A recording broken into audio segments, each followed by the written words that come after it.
नमस्कार, consumer king देख रहे हैं आप। मैं हूं आपके साथ प्रशांत पांडे। आज बहुत ही अहम विषय पर हम चर्चा करने वाले हैं और बड़ी छोटा सा शब्द लेकिन असरदार, खुशी। जहां दिल मुस्कुराए वहीं असली जान नजर आए। और आज हम बात कर रहे हैं सपनों के शहर आमची मुंबई की। मुंबई ने कमाल किया, एशिया के सबसे खुशहाल, सबसे हैप्पीएस्ट शहरों की लिस्ट में टॉप किया है।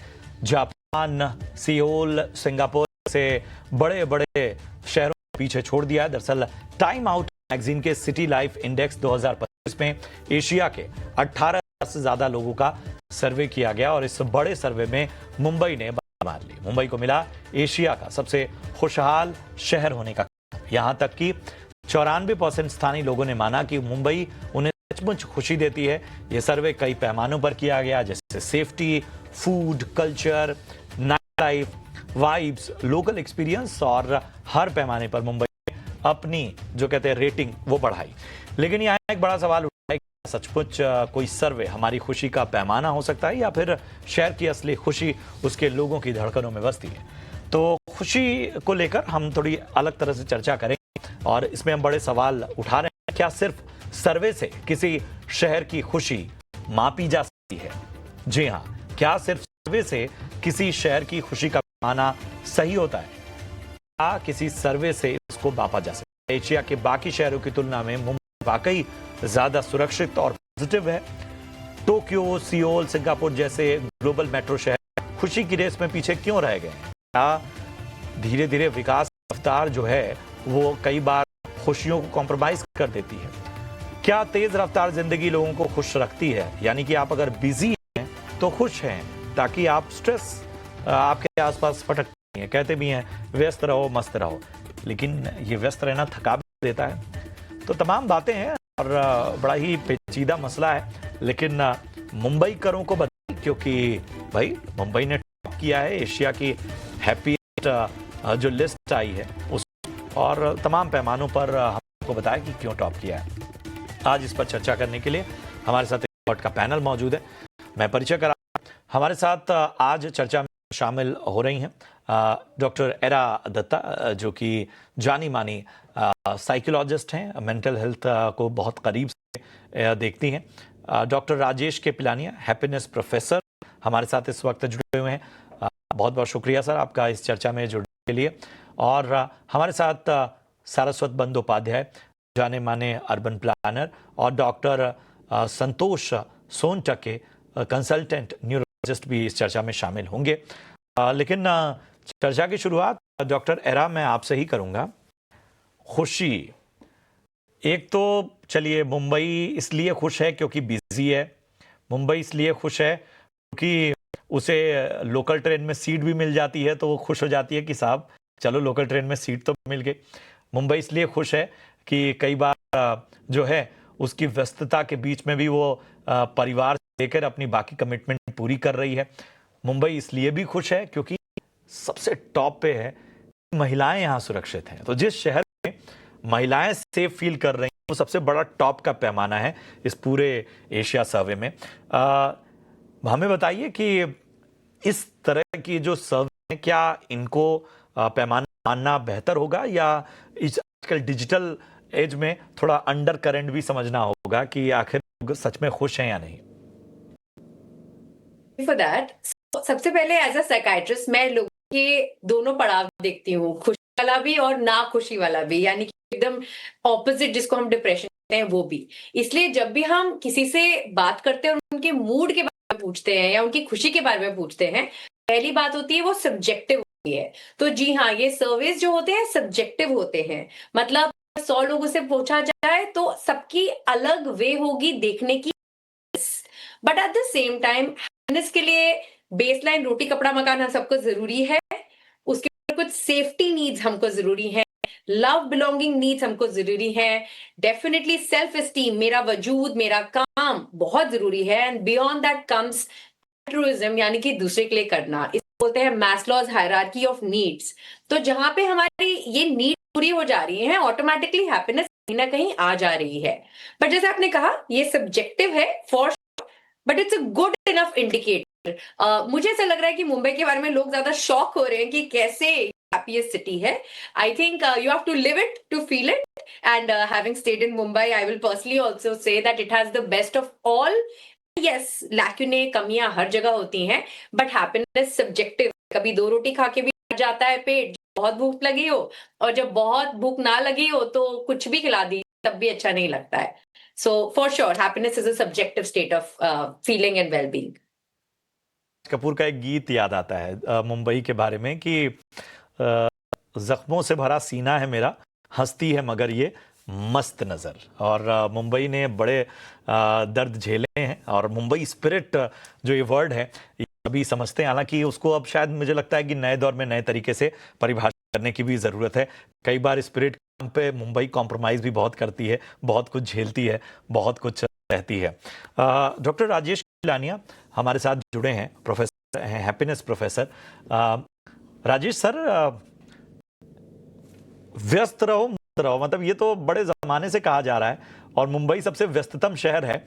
ऐसी क्या चीज़ है जो इस तरह के सर्वे की बड़ी आवश्यक हो जा रही है आजकल, और कहीं ना कहीं इस तरह के सर्वे जो हैं वो अपने आप में बहुत सारी चीज़ें उजागर करते हैं, लेकिन हमें यह भी मानना होगा कि इसमें चीन के 2 शहर शामिल हैं. तो कुछ तो ऐसी है कि मुंबई या चीन के टॉप के शहर ऐसा कर रहे हैं जो बाकी शहर लैग कर रहे हैं. प्रशांत जी, जो हैप्पीनेस सब्जेक्ट है ये तो सेंचुरीज ओल्ड है, बट इसमें जो साइंटिफिक रिसर्च है वो अराउंड 40 इयर्स ओल्ड है. तो research field is very new. तो ये जो सर्वे है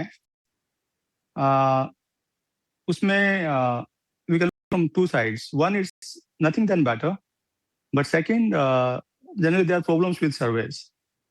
प्रॉब्लम लाइक उसका मेथड क्या है, डाटा कैसे कलेक्ट किया उसने हैप्पीनेस को डिफाइन कैसे किया है. So before coming to this discussion, I try to find out the methodology of this survey. So there is no data available about how this survey is conducted, what are the parameters. So knowing that, I cannot comment on the result of the survey. But methodology which is most commonly used, for example, by World Happiness Report, we are asked generally one question. We call it Cantil ladder. Participants are asked one question. For example, जैसे आपके show का नाम है कि consumer is the king. So we assume that जो participant है they know best their happiness. So उनसे एक सवाल पूछा जाता है कि 0 is worst possible life and 10 is best possible life. आप अपने आप को यहाँ इसमें कैसे इवेल्युएट करते हैं. फिर अराउंड 1000 लोगों से पूछ के एक एवरेज निकाला जाता है. तो इस सर्वे के कई प्रॉब्लम्स हैं. वन, कि अगर आपने साल में सिर्फ एक ही बार पूछा है तो it's not representative of the year. Survey से एक बेटर मेथड है, उसको हम बोलते हैं डे रिकंस्ट्रक्शन मेथड. उसमें आप लोगों को डायरी दीजिए और उनको बोलिए कि अपने बारे में वो लिखें दिन में कई बार, हाउ दे आर फीलिंग, और साल के एंड में आप उसको कलेक्ट कीजिए और फिर इवेल्युएट कीजिए. That's a better method, but उतने रिसोर्सेज रिसर्चर के पास नहीं होते. तो हमें सर्वे को थोड़ा छुट्टे के विद पिंच ऑफ सॉल्ट. मैंने भी सर्वे किए हैं. 2020 में I came up with India cities happiness report, then India states happiness report. तो survey are better than nothing. They have lot of limitation. आपकी फाइंडिंग्स क्या कहती हैं? आप इतने करीब से देखते हैं, चूंकि दुनिया का डेटा और बाकी चीजें, एक जो कंज्यूमर बिहेवियर या बाकी चीजें भी हैं, इन सारी चीजों में आपकी फाइंडिंग्स क्या कहती हैं? देखिए, मैं हैप्पी बहुत ही सिंपल भाषा में परिभाषित करता हूँ. Happiness is jam, giving, enjoying life and meaningful life and a balance between three. तो आप इंडिया देखेंगे तो इंडिया के कंट्री में काफी अच्छी चीजें हैं. In the interest of time only 3 things. पहला ये कि जो सबसे लंबी स्टडी हुई है हैप्पीनेस में, वो हार्वर्ड में हुई है. उसका जो क्रक्स निकला वो ये कि जो main source of happiness is relationship quality. और इंडिया में आज भी जो रिश्ते हैं आई थिंक रिलेटिवली स्ट्रॉन्ग हैं. सेकेंड, जो दान है वो इंडिया में अभी भी है। आप जाएंगे शहरों में, गाँव में, आप देखेंगे और कुछ नहीं तो लोग कुत्ते को रोटी डाल रहे हैं, गाय को रोटी डाल रहे हैं। और तीसरा, इंडिया में स्पिरिचुअलिटी जो काफी स्ट्रांग है। मैं कई कंट्रीज में ट्रैवल करता हूँ, मैं अर्जेंटीना गया या फिर मैं फिनलैंड गया, आई मेट साइकोलॉजिस्ट देयर। उन्होंने मुझे बताया कि साइकोलॉजी में सब चीजों के सॉल्यूशन नहीं है। So they are coming to India, learning spirituality from India and then using spirituality with psychology to provide solution. तो इंडिया में जो चीजें हैं, स्पिरिचुअलिटी, रिलेशनशिप्स और गिविंग, ये तीनों काफी स्ट्रांग हैं। दैट मेक्स मी बिलीव कि may be this survey is correct. अच्छी बात है कि मतलब सबसे इंपॉर्टेंट बात जो क्रक्स प्रोफेसर की बातों से वो यही है कि एक प्रवृत्ति है हमारे अंदर गिविंग की, यानी कि दूसरों को देने की, जो चाहे वो हमारा ज्ञान हो, दान हो, जिस भी स्तर पे हम कहीं ना कहीं एक गिवर वाली भूमिका में रहते हैं। हम में एक स्पिरिचुअलिटी है, हम कहीं ना कहीं ईश्वर और बाकी चीज़ों में एक विश्वास रखते हैं, कर्म में विश्वास रखते हैं, धर्म में विश्वास रखते हैं। वो एक स्टेट में हमें ले जाता है। सारी चीज़ों का कहीं ना कहीं आपकी खुशहाली पर फर्क पड़ता है। डॉक्टर संतोष भी हमारे साथ हैं।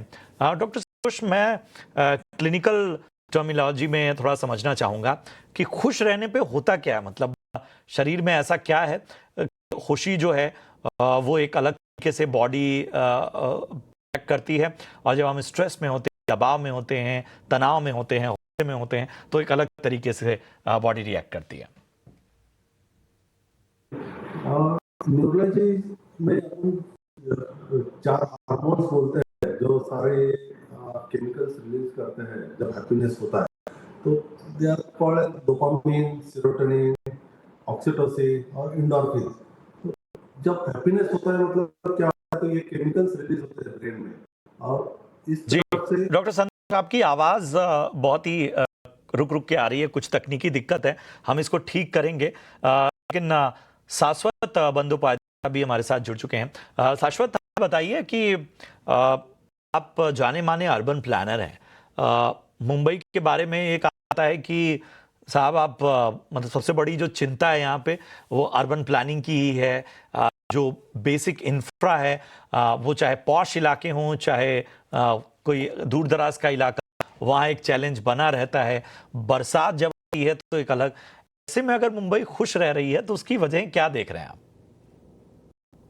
जी धन्यवाद। एक्चुअली अगर आप ये जो सर्वे किया गया है इनके टाइम्स के जो वेबसाइट में आप देखेंगे कि ये क्या मार्कर उन्होंने दिया गया है। दुनिया में कई सारे मार्कर यूज होते हैं। एक तो शहर को मापने के लिए which is most liveable city, एक बहुत ही प्रोमिनेंट मार्कर है। इकोनॉमी का कई सारे जर्नल्स है। तो यूएन हैबिटेट ने एक और शुरू किया है, क्वालिटी ऑफ लाइफ और लिवेबल सिटी। टाइम्स आउट की ये जो मार्कर है, इन्होंने 5 क्वेश्चन पूछा है। It is a qualitative marker. पहला प्रश्न इन्होंने ये पूछा है कि my city makes me happy. दूसरा question, I feel happier in my city than other places. Third is, मेरे शहर के लोग खुश दिख रहे हैं। मैं जब उस शहर में जाता हूँ मुझे दूसरे लोगों से खुशी मिलती है, और ये हैप्पीनेस मेरे शहर में मैं ग्रो होते हुए दिख रहा है। ये 5 प्रश्न इन्होंने पूछा है। ये काफी क्वालिटेटिव वे में 18,000 रेस्पोंडेंट के द्वारा इन्होंने ये सर्वे किया गया है। इस तरह से जो मेजरमेंट सर्वे होते हैं, quality of life, liveability, happiness index, इसके कई क्वांटिटेटिव मार्कर हो सकते हैं, क्वालिटेटिव मार्कर हो सकते हैं। ये काफी लाइट टच क्वालिटेटिव सर्वे किया गया है। एंड इसकी जो आउटकम है, आप इसकी जो ग्लोबल जो रिपोर्ट आउटकम है, ग्लोबल जो 20 शहर को इन्होंने मार्क किया है। पहला आया है अबू धाबी, दूसरा है मेडलिन कोलंबिया, तीसरी है Cape Town south Africa, fourth है मेक्सिको, फिफ्थ है मुंबई, जो 20 ग्लोबल शहर में। और एशियन शहर में मुंबई सबसे पहले आया है, along with Beijing, Shanghai and others. ये बैकग्राउंड है, और ये जो इनकी असेसमेंट है, ये एक अलग पर्सपेक्टिव दिखाती है। बिकॉज हाउ शहर के लोग किस तरह से अपने शहर के साथ जुड़े हुए होते हैं। अर्बन प्लानिंग दृष्टि से काफी, because Mumbai way back when, as you know, Mumbai was part of multiple islands.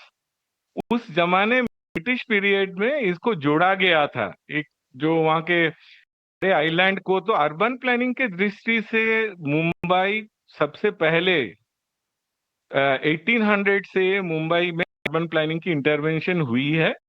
But ये भी हमको देखना पड़ेगा कि ग्लोबल सिटीज में number of people living, greater Mumbai में 20 मिलियन से ज्यादा लोग रहते हैं, लोग आते जाते रहते हैं। ये बहुत कॉम्प्लिकेटेड अर्बन सिस्टम है। इसके बराबर के कुछ लोग, कुछ ही शहर होंगे, टोक्यो की, शंघाई इसके बराबर के कंपैरिजन में है। तो इसमें इंफ्रास्ट्रक्चरल जो चैलेंजेस हैं, बट इसके बावजूद भी जो यहाँ के रेसिडेंट है वो इनके साथ, शहर के साथ खुद अपने आप को पहचान पा रहे हैं, अपने आप को हैप्पी महसूस कर पा रहे हैं। ये बहुत ही बड़ी बात है। मैं एक जर्मनी के कुछ शहरों में हूँ। मैं रोज सोशल कुछ मीटिंग में जाता रहता हूँ, तो फिर यही मुझे यहाँ पे लोग हमेशा कंप्लेन करते रहते हैं, भाई ये शहर में ये नहीं है, वो नहीं है। पर ये जो मुंबई कर की स्पिरिट है, जो शहर के साथ, शहर के सारे कमियों के बावजूद, इंफ्रास्ट्रक्चरल, फ्लडिंग, ये एक उदाहरण है, एक kind of an inspiration, motivation for other cities. So ये जो भी इनकी मैट्रिक्स, जो रिजल्ट आया है, ये हमको इसको पॉजिटिवली देखना चाहिए। जे अगर इतने कॉन्स्टेंट बाद भी लोग खुश हैं, तो किस तरह से इस खुशी को शहर के विकास के में हम जोड़ सकें। एंड अर्बन प्लानिंग के दृष्टि से, because one of the most outcome जो हम लोग देखते हैं दुनिया में, जितनी शहर अच्छी बनी है, जहाँ पे दो फोकस रहती है, एक शहर सेफ हो, दूसरी शहर लिवेबल हो, जहाँ लोग रह सकते हैं। तो ये दोनों दृष्टि से मुंबई के जो लोग हैं, जो उनकी नागरिक हैं, in spite of the challenges, they can still feel that they are associated. It's a very good outcome.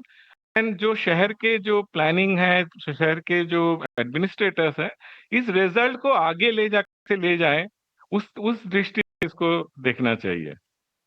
है सर, और मैं उसको इसलिए भी यहाँ पर लाना चाहूँगा क्योंकि मैं खुद 2013 से इस शहर का वासी हूँ। और एक जो सबसे इम्पॉर्टेंट चीज़ इस शहर की है कि यहाँ जजमेंट कम होती है। मतलब आपके पहनावे से, आप कहाँ रहते हैं, किस इलाके से आते हैं, कितना ट्रैवल करके आ रहे हैं, आप ट्रेन से आ रहे हैं कि आप एक लग्जरी कार से आ रहे हैं, आपका ओहदा क्या है। मतलब एक अलग तरह का फील है इस शहर का। और मुंबई के बारे में कहा भी जाता है कि यहाँ सबके लिए जगह है। जो एक लाइवलीहुड की जब बात की जाती है, उसमें सबसे बेसिक चीज़ ये है कि क्या वो शहर सबको संरक्षण दे रहा है, सबको शेल्टर दे रहा है। और मुंबई की आप डाइवर्सिटी देखेंगे तो आप पाएंगे कि मुंबई के सबसे पॉश इलाके हों या सबसे दूर दराज के इलाके, सबके लिए रहने के लिए जगह हैं। और वहाँ पर कहीं ना कहीं आपके लिए इतनी बड़ी डेंस पॉपुलेशन के बावजूद जो चैलेंजेस हैं, वो उस पॉपुलेशन या उस पर आने वाले बोझ की वजह से ज़्यादा हैं। चलिए, एक चीज़ और डॉक्टर एरा मैं समझना चाहूँगा कि इस सर्वे में मैं मान के चल रहा हूँ कि ऐसे लोग ज़्यादा शामिल हैं जो शायद मुंबई को बहुत करीब से देखते हैं। मतलब इस साइज बता रहा है कि बहुत चुनिंदा लोगों से बात की गई है। लेकिन इसके कॉन्ट्राडिक्टरी एक चीज़ और हो रही है मुंबई में, वो ये है कि कंपनियों को पोस्ट कोविड टैलेंट रिटेन करने में भी दिक्कत हुई है, जस्ट बिकॉज कि जो क्वालिटी ऑफ लाइफ है वो बहुत ज़्यादा पैसे खर्च करने के बावजूद लोगों को मुंबई में उस तरीके की नहीं मिल रही है जो बैंगलोर, हैदराबाद या दिल्ली एनसीआर के इलाकों में मिल रही है। तो आपको लगता है कि आने वाले वक्त में चैलेंज को बहुत अलग लेवल पे देखना होगा? क्योंकि मैं अक्सर लोगों से बात करता हूं जो नए लोग हैं खास तौर पे, वो ये ट्रैवलिंग और बाकी चीजें फ्रस्ट्रेट हो रहे हैं। एब्सोल्युटली, आपकी बात सही है। With challenges that has become a problem, but जैसे हम बात कर रहे थे कि लाइवलीहुड की पॉसिबिलिटीज एंडलेस होने की वजह से लोग उसको एक्सेप्ट कर लेते हैं। और साथ ही साथ आई थिंक पोस्ट कोविड एक अच्छी चीज जो हुई है, वर्क फ्रॉम होम की वजह से पूरा लैंड बदल गया है। Now I must say this as a psychiatrist कि जब हम हैप्पीनेस की बात कर रहे हैं, एक्सटर्नल एनवायरनमेंट किसी की भी हैप्पीनेस का एक पहलू होता है, बहुत ज्यादा हैप्पीनेस सब्जेक्टिव भी होती है। हो सकता है ये 18,000 लोग जो किए गए हैं इंटरव्यू, ये on the more optimistic scale भी थे, and they do have that love for Mumbai मेरी जान, as we were talking about it. So as mention by the other panellist as well कि स्टडी सब्जेक्टिव है, स्टडी हमें लेनी है with a pinch of salt, but it is good to have some city from our country eventually on that big list, and that means a lot, and we should definitely try to keep up the spirit of happiness in our country. थोड़ा सवाल एक और है दत्ता, कि हमें ये बताइए कि ये जो रोजमर्रा की स्ट्रगल्स हैं, इसका मेंटल हेल्थ पे कितना असर पड़ता है? बहुत बहुत big सवाल है मेरा। मैं देखता हूँ लोगों को बार ट्रेन में फ्रस्ट्रेशन होते हुए, या लड़ते झगड़ते, या व्यवस्थाओं को कोसते हुए। बहुत ही ज्यादा आप जो खा रहे हैं का इम्पैक्ट पड़ता है, आप जो सुन रहे हैं, जो महसूस कर रहे हैं। If you are being expose to noise pollution, अगर आप एयर पोल्यूशन से एक्सपोज हो रहे हैं, अगर आप झगड़े को एक्सपोज हो रहे हैं, अगर आपको रोज ऐसा लग रहा है कि लाइफ ऐसे नहीं अपहिल जा रही है क्योंकि वो गड्ढे खुदे हुए हैं, या फिर लोगों के साथ में मारामारी हो रही है, स्पेस कंस्ट्रेंट है, you are sweaty, it impacts your mental health gravely. जरूरी नहीं है कि बीमारी हो जाए, बट हाँ, फ्रस्ट्रेशन लेवल बढ़ते हैं, एंगर लेवल बढ़ते हैं, ओवरऑल हैप्पीनेस एंड सैटिस्फैक्शन।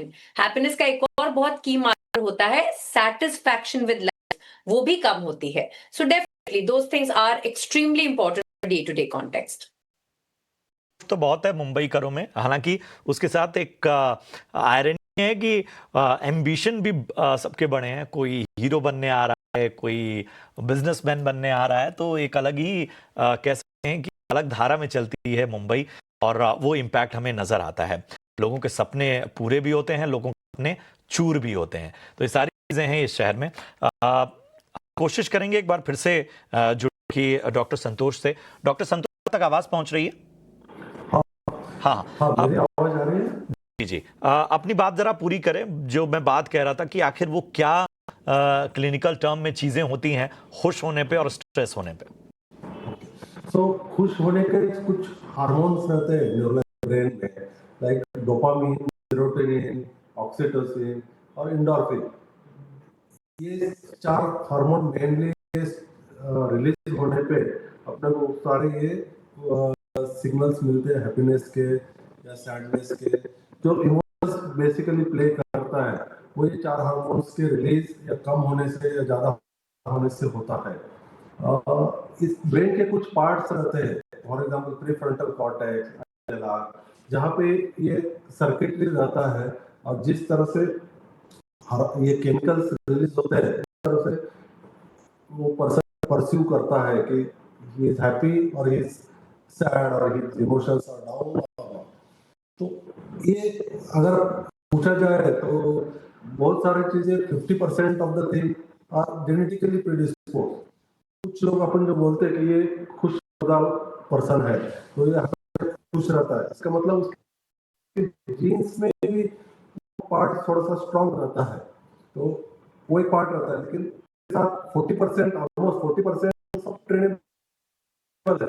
मतलब तुम्हारे सोच कैसे है, तुम्हारा हैबिट कैसे है। दिक्कत है डॉक्टर संतोष, लेकिन आपकी बात हम तक आ गई। शुक्रिया अपना कीमती समय देने के लिए। और इन सब के बीच में मैं अब डॉक्टर राजेश आपके पास आना चाहूँगा। सबसे बड़ा उदाहरण फिनलैंड का है, खासतौर पे खुशहाली के रूप में।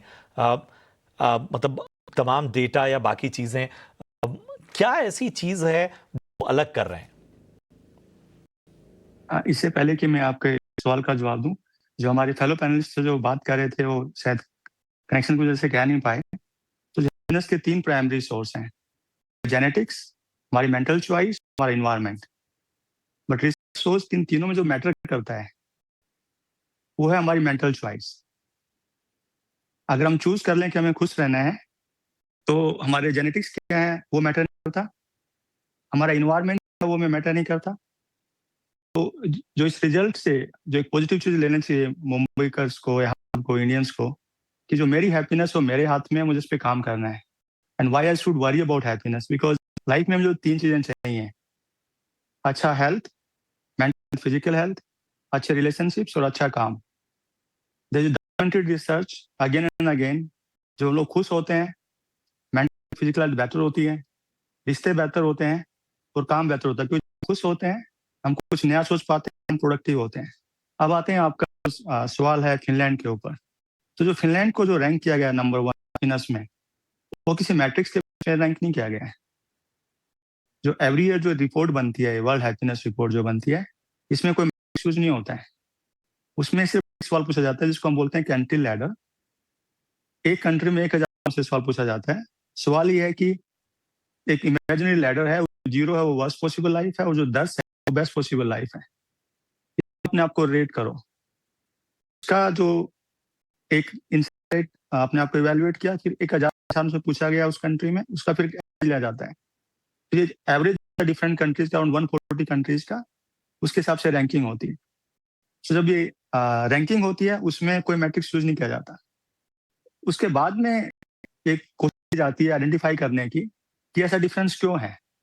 तो उसमें ये 6 चीजें निकल के सामने आती हैं। फॉर एग्जांपल कि वहाँ पे सोशल सिक्योरिटी क्या है, वहाँ पे करप्शन कितना है, वहाँ गवर्नमेंट में कितना विश्वास है, हेल्थ जो एवरेज लॉन्जिविटी कितनी है।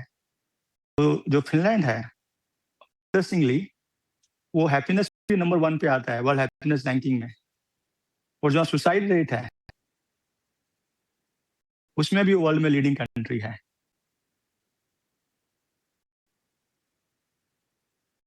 तो ये जनरली कॉन्ट्रास्ट है सर्वेज का। मतलब अमेजिंग इंसाइट प्रोफेसर, और ख्याल से इस चर्चा को हमें इस तरीके से इसका निकालना होगा कि जो खुश रहना है वो किसी सर्वे का मोहताज नहीं है। सर्वे एक ऑफ लोग हैं से बात की जाएगी, और जाहिर सी बात है जब हम सर्वे देते हैं तो इसमें आमतौर पे हमेशा आप ईमानदार जवाब दें, इसकी उम्मीद कम होती है। लेकिन ये मान के चलिए कि ये एक माइंडसेट होना चाहिए आपका खुश रहना, क्योंकि आप खुश होंगे तो ज़्यादा प्रोडक्टिव होंगे, आप खुश होंगे तो ज़्यादा अच्छे तरीके से अपनी लाइफ को आगे ले जा सकते हैं। बाकी चुनौतियां, संघर्ष किसी की कम, किसी की ज़्यादा, किसी की पहले, किसी की बाद में, ये तो जीवन का हिस्सा है। तो इनके साथ तो आपको तालमेल बिठाना होगा। बहुत बहुत शुक्रिया करेंगे अपने तमाम एक्सपर्ट का इस चर्चा में शामिल होने के। मेरे पास समय इतना है इसलिए मैं इस चर्चा को आगे नहीं बढ़ा पा रहा हूँ, लेकिन थैंक यू सो मच आप सभी का चर्चा में शामिल होने के लिए, अपने अमेजिंग इनसाइट्स के लिए। फिलहाल कंज्यूमर इज किंग में मुझे और मेरी पूरी टीम को दीजिए इजाजत। खुश रहिए और अपनी जिंदगी को बेहतर बनाइए। इजाजत, नमस्कार।